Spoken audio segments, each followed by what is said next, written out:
মাঠ কিংবা মাঠের বাইরে ডিপল যেন মেসিকে সর্বদা আগলে রাখতে চান। সেই ডিপলকে ইন্টার মিয়ামিতে উড়িয়ে নিতে চায় দলটির মালিক ডেভিড বেকহাম। মেসিকে ধরে রাখতেই নাকি এমন সিদ্ধান্ত নিচ্ছেন তিনি, এমনটাই গুঞ্জন গণমাধ্যমে।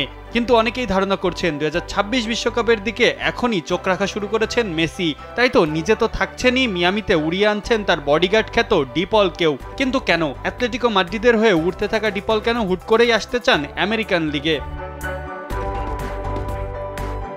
লা লিগার ক্লাব অ্যাটলেটিকো মাদ্রিদের সাথে আর চুক্তি বাড়াতে চান না এই আর্জেন্টাইন মিডফিল্ডার। তাকে বিক্রির জন্য দলটি এখন দাবি তুলেছে 210 কোটি টাকার। যদিও এত বিপুল অঙ্কেও তাকে দলে ফেরাতে নাকি রাজি ইন্টার মিয়ামি। কারণটা নাকি এমন যে মেসি নিজেই চান ডিপল যেন ফেরেন আমেরিকান এই ক্লাবে। কিন্তু হুট করে কেন এমন চাহিদা মেসির? ধারণা করা হচ্ছে 2026 বিশ্বকাপের আগে এখনই মাস্টার প্ল্যান শুরু করেছেন এই আর্জেন্টাইন খুদে জাদুকর। জুন জুলাই হবে আগামী বিশ্বকাপ। সেই সময়ে আমেরিকা মেক্সিকোতে থাকে প্রচন্ড গরম। চলতি ক্লাব বিশ্বকাপেই গরমে অতিষ্ঠ হয়ে পড়েছে ইউরোপের অনেক দল। তাই তো কন্ডিশনের সাথে মানিয়ে নিতে ডিপলকে আগেই তলব করে পাঠাচ্ছেন মেসি।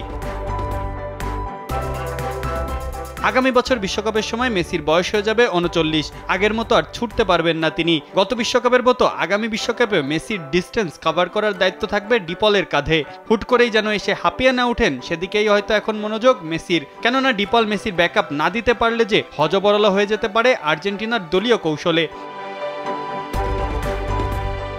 সব মিলিয়ে কি তাই এসব কারণেই মিয়ামিতে যাচ্ছেন ডিপল, নাকি মেসিকে ধরে রাখতেই এমন চাল চালছে মিয়ামি? প্রশ্ন কিন্তু বাড়ছেই। দেখা যাক শেষ অবধি কোথাকার জল কোথায় গিয়ে দাঁড়ায়। মাহফুজ আহমেদ, কালবেলা।